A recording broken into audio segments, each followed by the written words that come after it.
everyone, and welcome back to my channel. Today we are going to be learning how to assemble our Lana crochet kimono pattern. You will need to have crocheted the two main panels, and I'll have information on that in just a second. This is an easy one-size-fits-most crochet kimono. Very, very simple to make, great for beginners who have never made a garment before. Now you're going to need to crochet two panels. The original size is 28 rows, 85 double crochets in each row. The tall and curvy size is 40 rows of 85 double crochets in each row. So go ahead and make your two panels. If you need more information on this part of the project, go ahead and follow the link in the description box below. That will have all of your counts and the written pattern and all of that for these two panels. Very, very straightforward, just double crochets all the way across. Rewind the video if you need to see those measurements again. For the original and the tall and curvy size. Now, moving forward, we're going to learn how to assemble this kimono once we have the two panels. So all you need to do to prep before assembly is make these two panels and weave those ends from the two rectangular panels. Again, the link in the description box below will give you much more information on crocheting the panels themselves if you need more help up until this point.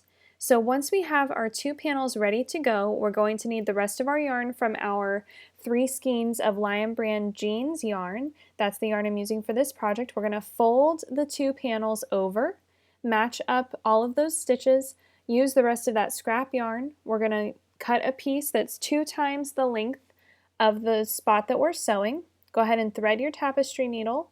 We're going to make a knot at the end of the yarn. So tie a nice knot there at the end, and we're going to start on the far right side here, and we're just going to whip stitch everything together. So you can see my knot. We're going to start and we're going to whip stitch just halfway down. So I'm just kind of folding it over to mark about where halfway is. You can count the stitches here as well if you'd like to. Now I'm just going to insert my needle in one side and then whip stitch down through the other panel. So I'm working through the entire stitch on each panel and just whip stitching down through the top and the bottom, and then around down through the top through the bottom. Matching those stitches up, as long as your panels are identical, and they should be, all of your stitches should line up, and you need to stitch through every single stitch on both panels. So you can see here I'm working through the front and back loops of that line of single crochet.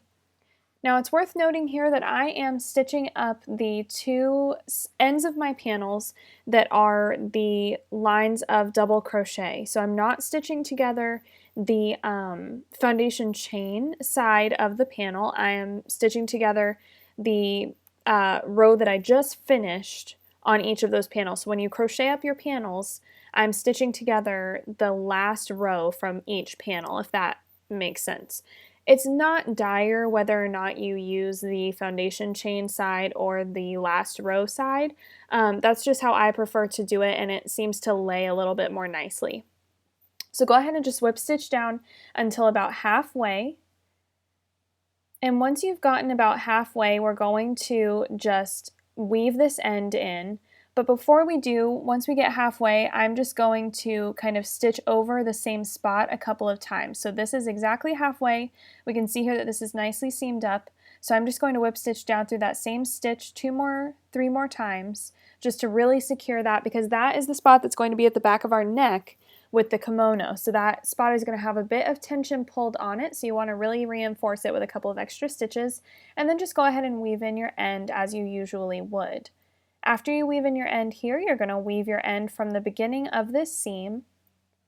So if we unfold this, we can see the other end over here. We're going to go ahead and weave that real quick and get it out of the way.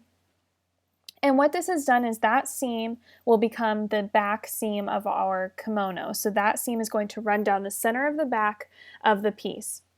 So here we can see we've stitched halfway down. Now we're going to fold this in a different orientation. So if you need to rewind that and see how I folded it again, I'm just picking it up and folding it down with these two panels in the open area here in the front. Now go ahead and line up those two edges on the outside. We're not going to stitch up this front area. We're going to stitch up these two sides just about halfway. So go ahead and measure out 2 times the length of the area you're stitching, cut a piece of yarn, thread your tapestry needle, tie a knot at the bottom, and we're going to start stitching from the bottom up. So go ahead and start stitching the same way that you did with the back center seam. We're going to seam up the side. So this is what's going to create the sleeve, or what will become kind of the sleeve shape. We're not actually crocheting a sleeve, which is the awesome part of this kimono pattern. There's no additional crochet pieces that you have to make this into a garment. So what we're doing here is we're just going to whip stitch up the same way we did on that back center seam. So this should be really, really easy and straightforward. Again, working through both of those panels, both of the stitches, and I'm going to go about halfway up. You can kind of eyeball this. The longer you go, the smaller your sleeve armhole will be, and the more open you leave it, the larger your armhole will be. So it's just kind of up to you. I go about halfway, go ahead and weave in that end, and we can see here that that now created the sleeve. We're going to repeat that on the other side. Go ahead and weave that in from the beginning of the seam as well. I've repeated that on the other side. Sorry for the dim lighting here also. I seamed this up and then walked away from it for a while, and the clouds came over the sun and ruined my lighting, but I hope that you can see how I'm going to complete the fringe on this well enough to do it yourself. So again, I've seamed up both of those sides, so I did it halfway up the right side to create that sleeve armhole. I repeated the same thing on the other side exactly the same way, halfway up, and I now am ready to start attaching fringe. Now I made one sample in the tall and curvy size, which is a little big on me, and I did not add fringe because I had plenty of extra length. Now if you're doing the original size or even tall and curvy and you want it to be a bit longer, go ahead and add some fringe. You can always cut the fringe as long or as short as you'd like. I'm leaving my fringe about 8 inches long, but I'm cutting pieces of yarn that are allowing for the fringe to be about 10 to 12 inches long so that I could trim it how I'd like it to be. So I'm cutting a piece of yarn that's about, give or take, 30 inches, 25, 30 inches, and I'm just looping it through the bottom of this kimono. So you can see here that the way that my stitches are lining up, I'm actually tying the fringe onto the ends of the rows. So those original long rectangular panels would, now that we've seamed everything up and the general shape of the kimono is there, we are tying fringe onto what are the ends of those rows of double crochet. So basically I'm tying 2 pieces of fringe into the end of each individual row of double crochet.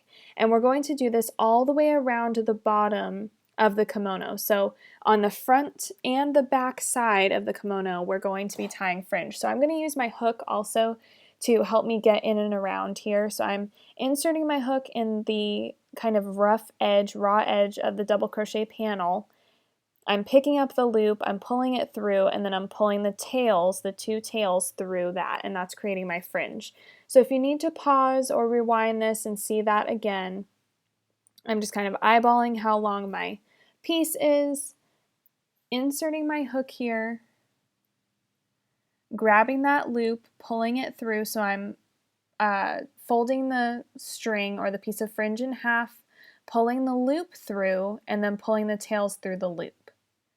Pretty easy. Once you do the first couple, you'll really get the hang of it and it'll be kind of mindless. You can definitely do this while you watch TV or listen to a podcast. It's very easy. It just kind of takes a little while.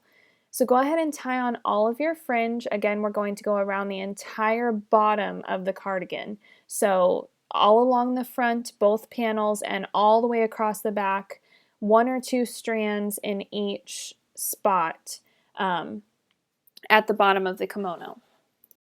Now just trim your fringe to be as even as possible. It will fray a bit, but that's kind of a good thing with this boho kimono look. And after that, you are all finished. Try making this kimono in all different kinds of yarn. Try playing with the sizing and the fringe. You could even embellish it across the back or on the sides. I hope you really enjoyed this kimono tutorial. I really enjoyed making it for you, and I hope you love it too. Make sure to subscribe to my channel if you haven't already for more crafty, fun tutorials. Thanks so much for watching. Thank you.